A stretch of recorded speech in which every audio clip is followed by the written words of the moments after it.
कई ब्राह्म रात्रियां एकत्रित हुई थी उस रात्रि के दिन, इसलिए बहुवचन का प्रयोग किया गया है। और दूसरा कारण क्या है ये रासलीला का? रात्रि, जो जीवात्मा के अंतःकरण में अज्ञान रूपी रात्रियां हैं, उस अज्ञान रूपी रात्रियों को ज्ञान के प्रकाश से प्रकाशित किया जाएगा रासलीला कथा के माध्यम से। योग माया मुपाश्रितः, जो भगवान अमना है, भगवान को मन नहीं है, लेकिन अपनी योग माया के द्वारा भगवान आज मन को ले रहे हैं। वीक्षरंतुम मनश्चक्रे योग माया मुपाश्रितः। कौन सी माया लिए? एक अर्थ तो यह होता है कि योग माया, और योग माया का दूसरा भाव है क्या? बांसुरी। जो भगवान शिव माया के द्वारा, तपस्या के द्वारा बंसी बने हैं, उनका आश्रय लिया भगवान ने। इसी बांसुरी से ही तो रासलीला होगी। और तीसरी बात क्या है? तीसरा कारण क्या है? कामदेव घूमते घूमते ब्रजमंडल में आए और भगवान से कहा, महाराज दुनिया के लोग आपको भगवान मानते हैं। कहा आपको कैसे लगता है? कहा महाराज हम जान नहीं पा रहे हैं। आज तक दुनिया में हमसे कोई जीत नहीं पाया है। शंकर जी जीते जरूर, लेकिन जब मैं गया तो मैं अपने भाई को और खड़ा कर दिया वहां। कहा कैसे? कहा शंकर जी जब हमको पराजित किए तो काम तो नष्ट हुआ, लेकिन क्रोध को पैदा कर दिया। नारद जी भी हमसे जीतने का प्रयास कर रहे थे, लेकिन नारद को मारा हमने, दर दर भटका दिया। तो भगवान ने कहा तू कहना क्या चाहता है? कहा महाराज डर लग रहा है, लेकिन हम आपसे लड़ाई करना चाहता हूं। अगर आप जीत गए हमारे बाप, और नहीं दुनिया में हमसे कोई जीता उता है नहीं। तो भगवान ने कहा कैसे लड़ाई करोगे? कहा कि मैं साधु बन करके आऊं। कहा साधु बन करके नहीं, गृहस्थ आश्रम में आप आइए, और ब्रज की अनंत सुंदरियों के साथ आप जब नृत्य करेंगे उसी समय मैं अपना बाण मारूंगा। अगर आप बच गए तो आप हमारे बाप हो जाएंगे। इसलिए रतिया में फूल खिला हुआ है, काम का बाण है पुष्प। इसलिए रात में पुष्प जो नहीं खिलते हैं, आज वो रातों में खिले हुए हैं। इसलिए कि हमारे मित्र कामदेव को अस्त्र शस्त्र की कमी नहीं आने पावे, बाण की कमी नहीं आने पावे। इसलिए तदो दुराजह ककुभः करैर मुखम अप्राच्या विलिम्पन्न रुणेन संतमयी। शरद ऋतु की पूर्णिमा में जो ये फूल खिले हुए हैं, तो भगवान ने बांसुरी बजाई है। हरे निसम्य गीतम तदनंग वर्धनम। जब बांसुरी बजी है ना, तो अनंग वर्धनम, जो कामदेव को भगवान शिव ने जला दिया था, अब उसके अंग प्रत्यंग उगने लगे, बड़े होने लगे। हरे निसम्य गीतम तदनंग वर्धनम।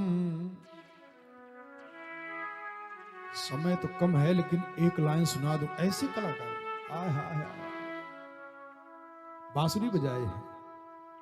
अरे बंसियई में गीतिया गावे, ऐसा कहीं पाएंगे आप?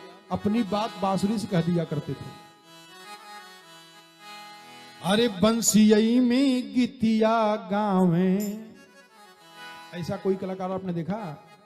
कामदेव जो जल करके राख हो गए थे।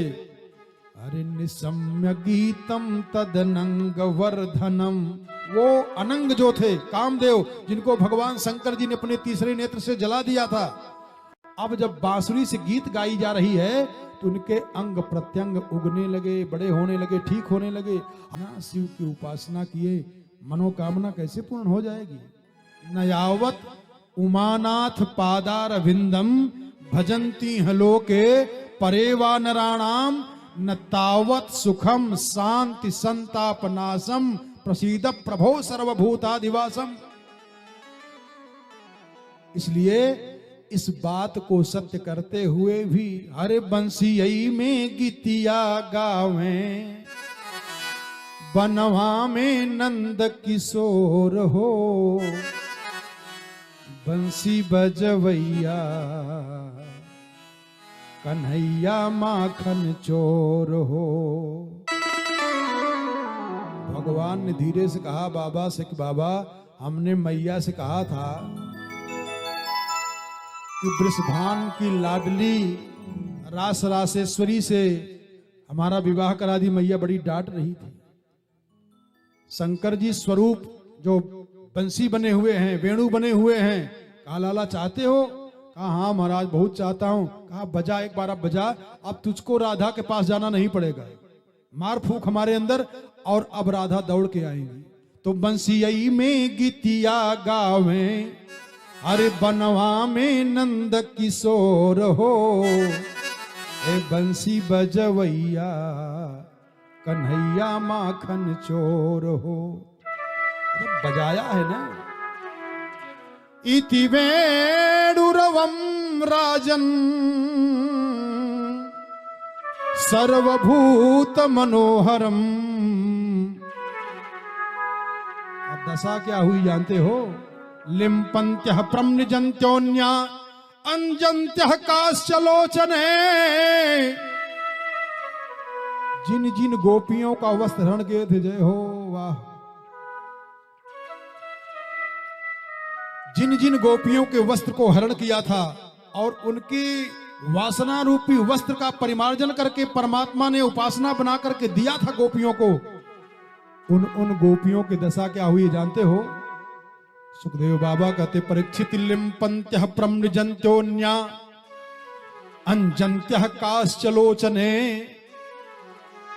कोई एक आंख में काजल लगाई है और बांसुरी की आवाज आई तो अगली एक दूसरी आंख में काजल लगाना भूल गई, रखी और भागी उधर से जिधर से आवाज आई है। किसी कवि ने कहा है, बड़ा सुंदर कहा है, कहा धन्य है वो बांस जहां बांसुरी ने जन्म लिया, और धन्य है वो कन्हैया जो कि बांसुरी को पाई है। अरे धन्य है वो कान जहां बांसुरी के शब्द गए, और धन्य है ओ गोपिका जो बांसुरी सुनिधाई है। अरे ब्रज के कन्हैया तुम्हें नंद की दुहाई हो, वैसे बजा दे लाला जैसे पहले बजाई है, वैसे बजा दे लाला जैसे पहले बजाई है। कन्हैया एक बार और बजा के सुना दीजिए। दौड़ी चली जा रही हैं। सुखदेव जी महाराज कहते परीक्षित जब गोपियां पहुंची हैं तो भगवान पूर्णिमा की रात है, और गोपियां कौन है जानते हैं? अनंत गोपियां हैं, अगणित गोपियां हैं, गिनती नहीं किया जा सकता है। त्रेता युग के सिद्ध तपस्वी महात्मा गोपी बने हुए हैं। जो मिथिला के सिद्ध सखियां थी, रामावतार में दर्शन करना चाहती थी, वो गोपी बनकर के आई हैं।